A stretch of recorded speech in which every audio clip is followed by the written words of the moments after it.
Hey guys, this is Gaijin Hunter. Unless you've been living under a rock, you would know that Monster Hunter World just revealed in HD 1080p their first gameplay hunt video for English speakers, which is great because we've talked about this before and there's a lot of stuff to see.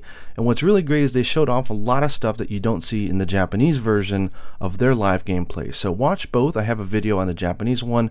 In this one, I'm not going to just watch the video. I'm going to go through and show out all the different observations that I had.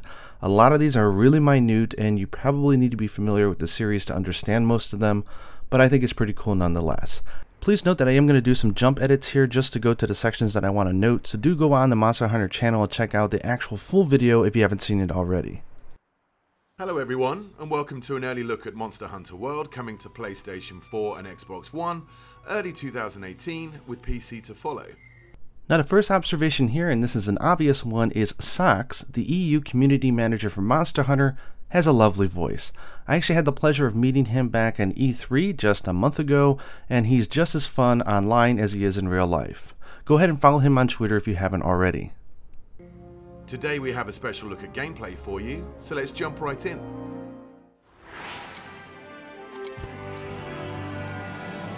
A monster that's been giving the Research Commission a lot of headaches has shown up again.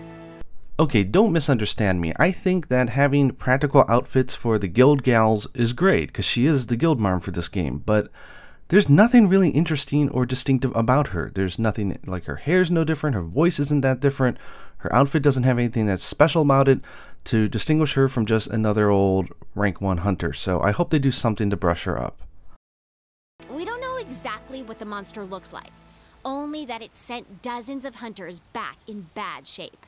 So let's get right to it. Open up your map. Okay, let's look at this screen. Obviously this is the map and it's huge. They did say it's anywhere between 2 to 2.5 times bigger than your normal maps that we have in Monster Hunter. We have one thing I like is the area icon on the upper left. Hopefully that means we'll have area icons for all the maps. They do have a different tier thing, so you can go through the different elevation levels. So like here we have 1, 2, and 3. Maybe there's more for other maps, and we can zoom in and out. And over here on the far right, we have our filter icons. So I don't know what all those categories are, but there's enough of them that tells me that we'll be able to filter it to whatever we want. So good stuff there. And of course it is nice that we can now eat while we're walking. We also don't have that Superman animation, which is great. And take a look at the upper right here. I'm going to pause it for a second. It always shows you, and you can toggle this on or off, but it always shows you all the different moves that you can do. This is great because it's like a built-in tutorial, because you'll be able to understand the different combos and all the different stuff you can do. I'm going to be stopping to take a look at that quite a few times. And for example, just right now, watch this.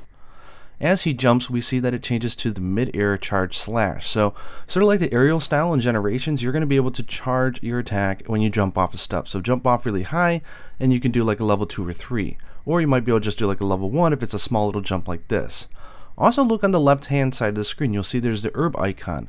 You'll also, if you really pay attention to the Palico during this hunt, it really doesn't fight a lot, but it does a lot of gathering. So I do like that when the hunter gathers, it's shown on the right side, and when the cat does it, it's on the left side. In Monster Hunter World, you take on the role of a hunter in a lively ecosystem. A key part of hunting monsters is tracking down your prey, and to assist with that, every hunter is equipped with scoutfly that track monsters' scent from clues such as these footprints. The scoutflies are responding to the monster's trail. Go get a closer look. Just a few things to notice here. One, and this is really pointless, but I like it, is that the goggles that are on the Palico are the same type of goggles that are on the handler, who is, I guess, again, our guild marm. So that tells me that she's probably a gatherer as well, which would make sense if you look at her outfit, that she's not really a hunter, but more of a gatherer, researcher type. Also pay close attention to that lock-on target on the R3 on the bottom left of the screen. That will start to fill up as more large monsters are discovered during the hunt. I don't think it's limited to just like quest large monsters, but also some mid-sized monsters as well. Great! The scoutflies have locked onto the scent of the monster. Be on the lookout for more tracks or traces. That's not our target. We gotta stay focused on what's important. So this is interesting. Look at that icon on the right side of the screen. It almost looks like it's doing auto combining for potions. Whether that's the case, I don't know, but that's sure what it looks like. And if that's the case, that takes out a lot of the mundane stuff out of Monster Hunter, and I really like that. It's also great to note that you can track the footsteps of the monster that's not your target. This is great because if you do it enough times, you'll be able to get a much better grasp on where they are in the overall scheme of things. This should work as slinger ammo. You can use it to hit things that are far away. Note that you can use the red pit seeds for distracting monsters, and you can hold up to 10, and scatter nuts you can hold up to 3, and they're used to actually do damage and stun or knock out monsters. It is worth noting, look at the upper left, you'll notice that if you're not noticed by any monsters, your health is collapsed, and same with your stamina. So unless there's a reason for you to have to worry about your stamina, they're going to give you unlimited stamina, and that's awesome. That's a cool change. You follow the scoutflies to your target. You'll locate it in no time. Now I assume that the scoutflies are going to replace paintballs because that was just a weird system, but the bugs are pretty interesting because if you look, now that you've gathered enough of them, they're highlighted and glowing on the upper left of the monster's icon, and it even shows you on the compass the direction in which you need to go, so you don't always have to be visually looking at them and following them around. There's other ways that you can get the hints, so I think this is a great system, especially if you cart or anything like that.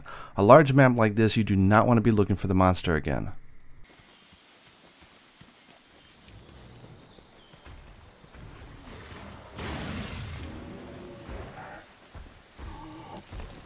Notice that there was no button inputs to do this, so being able to traverse through the environment is going to be automatic if you just walk into it, and that's a nice streamlined change as well.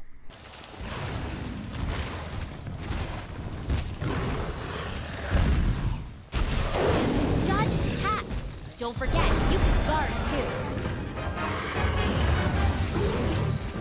Here we see the Slinger has auto lock-on for objects, which is great, and it also does considerable damage. You can use jump attacks to mount monsters.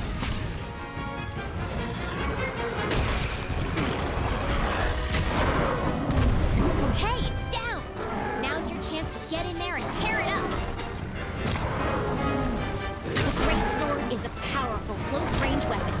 Though attacks leave you wide open, the payoff is well worth it.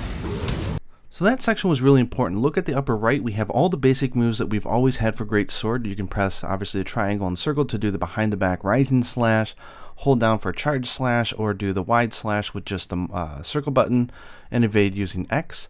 Now let's see what happens after he does a single hit here. It changes to the next contextual menu, which is the side slap. Obviously that's the one that does the KO.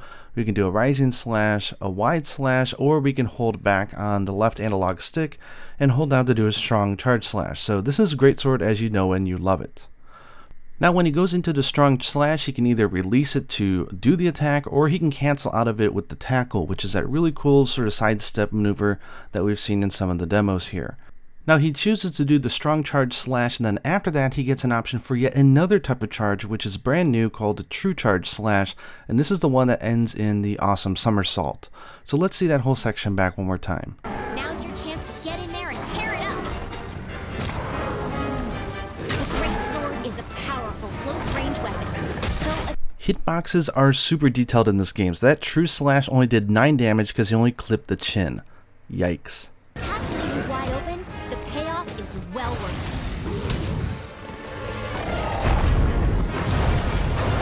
it. Take notice here on the upper right, you can actually change your direction while you're guarding.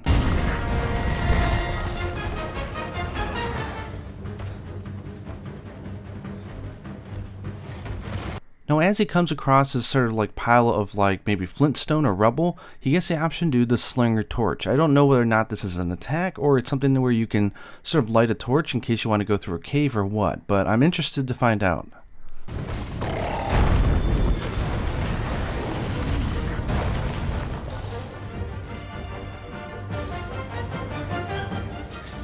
Now potions are no longer all or nothing. You can actually regain as you drink it, and if you need to evade out of it, you can still get whatever you've already drinking up to that point. You do lose it in your inventory though.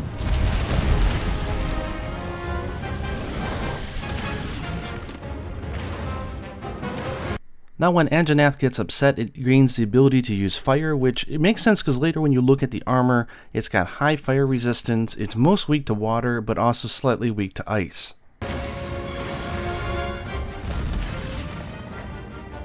I love the idea that you have these bugs that you can hook onto. It's called the hook bug. So not only can you hook onto environment, but also some of the sort of bugs and insects that are around the area as well. I'm not sure how that works, but it's pretty cool.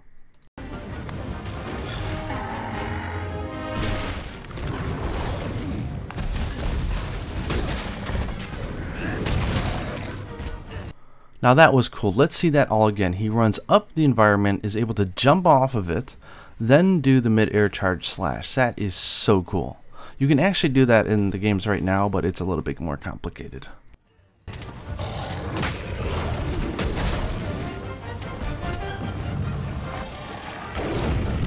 I don't know what it's doing, but look at the Palico and its wheelbarrow. It's so cute. I have no idea what that is, though. Almost done for. Chances. Now all the weapons gain this sort of aerial style like move that you could do when you're sliding down an incline. For the great sword here, we see that he has the option to hold down to do a charging rising slash. It kind of reminds me of like the thing that you do in the new adept style in Monster Hunter Double Cross. It'll retreat to its nest to recuperate. Limping is one of the key tells of a monster approaching its last breath. As the Anjanath runs away to recover from the hunter's onslaught, the hunter can take this opportunity to return back to camp and formulate a new strategy. Can we talk about how cool that was?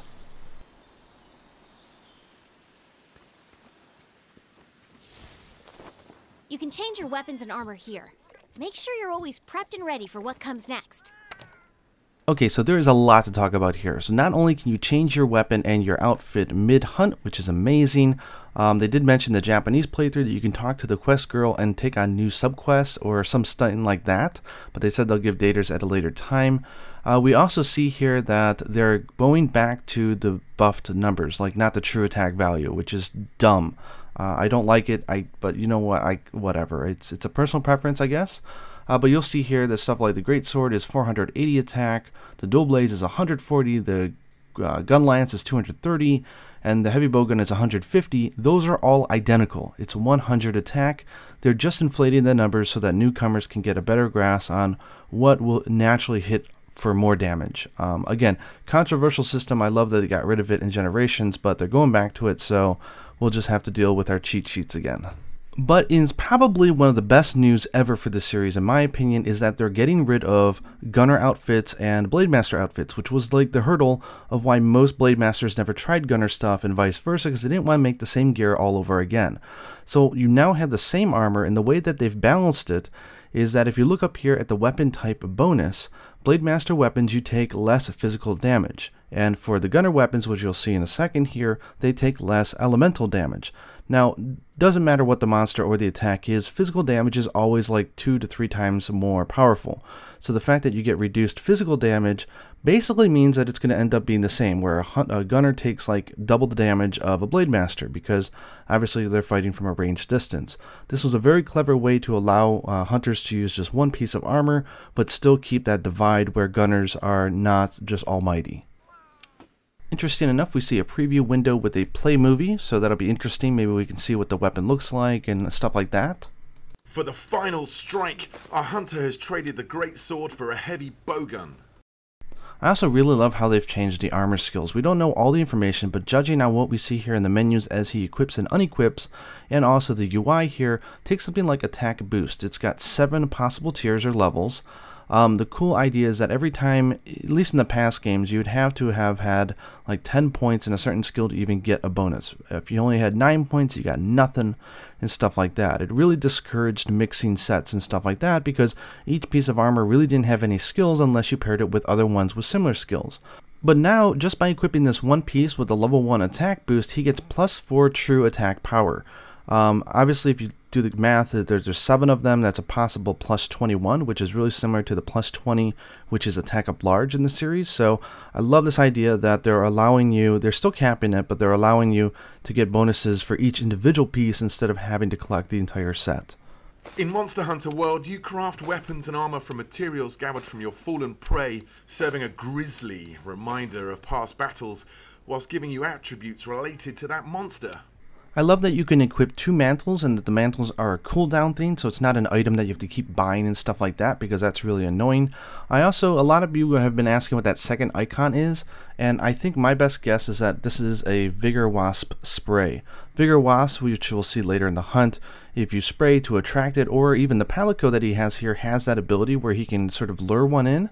The Vigor Wasp is sort of like a walking potion. You go into it and you can pop its like sort of sack and get a huge heal, so very useful.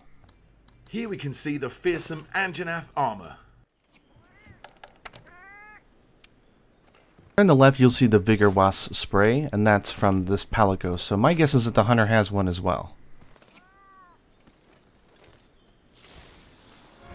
Utilizing the roaming giant Vigor Wasp, the hunter... Here we'll see the giant Vigor Wasp, which is probably the biggest version, heals like 70% of his health, so yeah, that's not a small amount. Is able to get the health recovery that he needs. Now I'm not sure how the system works, but he switches to his special ammo here, and the special ammo is the Gatling gun. So obviously I think he moves a little bit slower, but allows him to sort of Gatling gun all of his ammo. Now he does it not only with the normal shot, but also another shot later. So I don't know the restrictions behind which ones it can be used with, but it does look pretty darn powerful, so very exciting.